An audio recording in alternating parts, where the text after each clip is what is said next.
আজকে বাংলাদেশের সবচেয়ে বড় সমস্যাগুলোর একটা হলো দুর্নীতি। প্রতিটা পদে পদে পদে পদে চেয়ারে চেয়ারে, চেয়ার তো দূরের কথা, চেয়ারের পায়া, চেয়ারের খুঁটি, চেয়ারের আপনার কাপড় চোপড়, চেয়ারের পেরাক যা আছে চিপা চাপা সবগুলা ঘুষ খা। একটা টিকিট কিনতে যাবেন ট্রেনের, নাই, কালোবাজারি হয়ে গেছে, ঠিক না ভাই? ঠিক। চতুর্পাশে, অথচ আমরা আবার বলি এদেশে বেশিরভাগ সংখ্যাগরিষ্ঠ মুসলমানদের দেশ।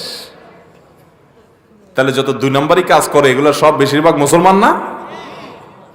কারণ বেশিরভাগ মানুষই তো মুসলমান,